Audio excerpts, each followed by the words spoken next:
আসসালামু আলাইকুম। আমি একটা অনুষ্ঠানে আছি, এই জন্য যে ইনফরমেশনটা আপনারা বোধহয় দেখেছেন, আমি আমার ওয়ালে শেয়ার করেছি বাংলা ট্রিবিউনে। আমি প্রথমে সংবাদটা পড়ি। রাজধানীর মিন্টু রোডে মন্ত্রীপাড়ায় গাড়িতে করে সন্দেহজনকভাবে ঘোরাঘুরির সময় আটক বাংলাদেশি মার্কিন বংশোদ্ভূত মার্কিন যুক্তরাষ্ট্রের নাগরিক এনায়েত করিম চৌধুরী 55-কে বিশেষ ক্ষমতা আইনে গ্রেফতার দেখিয়ে কারাগারে পাঠানোর আদেশ দেওয়া হয়েছে আদালত।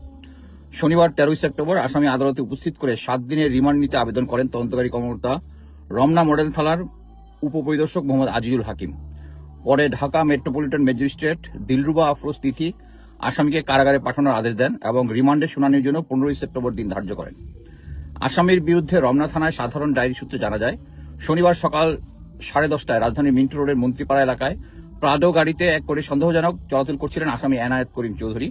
এ সময় তার গাড়িতে থামিয়ে জিজ্ঞাসাবাদ করা হলে তিনি কোনো সদুত্তর দিতে পারেননি। ফলে পুলিশ হেফাজতে দেওয়া হয়। এ সময় তার কাছে পাওয়া 2টি আইফোন জব্দ করা হয়।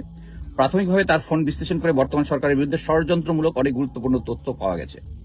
জিজ্ঞাসাবাদ করে সে জানায় যে তিনি বাংলাদেশের বংশোদ্ভূত মার্কিন নাগরিক। গত 6 সেপ্টেম্বর সকাল 9:50 দিকে নিউ ইয়র্ক থেকে কাতার এয়ারওয়েজে করে ঢাকার হযরত শাহজালাল আন্তর্জাতিক বিমানবন্দরে অবতরণ করেন। জিজ্ঞাসাবাদে আরও জানান, তিনি বিশেষ একটি দেশের গোয়েন্দা সংস্থার চুক্তিভিত্তিক এজেন্ট। বর্তমানে বাংলাদেশের অন্তর্বর্তীকালীন সরকার খুব নাজুক অবস্থায় আছে এবং সেনাবাহিনীর সঙ্গে তাদের দূরত্ব তৈরি হয়েছে। তিনি বর্তমান সরকারকে পরিবর্তন করে নতুন জাতীয় সরকার বা তত্ত্বাবধায়ক সরকার গঠনের নিমিত্তে কাজ করার জন্য বাংলাদেশে এসেছেন বলে জানান। তিনি গত 6-7 সেপ্টেম্বর সোনারগাঁ হোটেলে অবস্থান করেন। পরবর্তীতে গুলশানের বর্তমান ঠিকানা অবস্থান করতে থাকেন। ইতিমধ্যে তিনি সরকারি উচ্চ ও নীতি নির্ধারক পর্যায়ে একাধিক কর্মকর্তার সঙ্গে এবং বিভিন্ন রাজনৈতিক দলের প্রভাবশালী নেতা, ব্যবসায়ী মহলের সঙ্গে গোপন বৈঠক করেছেন বলে জানিয়েছেন। যুক্তরাষ্ট্র বর্তমানে আন্তর্জাতিক সরকারের প্রতি হতাশ বলেও তিনি জানান। আগামী 21শে অক্টোবর সুপ্রিম কোর্টের তত্ত্বাবধায়ক সরকার বাতিলের রায় রহিত করবেন বলে জানান আসামি। তত্ত্বাবধায়ক সরকার ব্যবস্থা পুনঃপ্রতিষ্ঠা হলে তখন সেনাবাহিনীর সমর্থিত নতুন জাতীয় সরকার অথবা তত্ত্বাবধায়ক সরকার গঠিত হবে। নতুন এই সরকারে কারা অংশগ্রহণ করবেন এবং সরকার প্রধান কে হবেন তা যুক্তরাষ্ট্র নির্ধারণ করে দেবে বলে জানান। তিনি বাংলাদেশের বর্তমান প্রেক্ষাপটের আলোকে সরকারি ও বেসরকারি ঊর্ধ্বতন কর্তৃপক্ষের বর্তমান অবস্থা এবং বিভিন্ন রাজনৈতিক দলের নেতাদের তথ্য সংগ্রহ করে তাকে নিয়ন্ত্রিত গোয়েন্দা সংস্থার কাছে হস্তান্তর করতেন বলে জানান।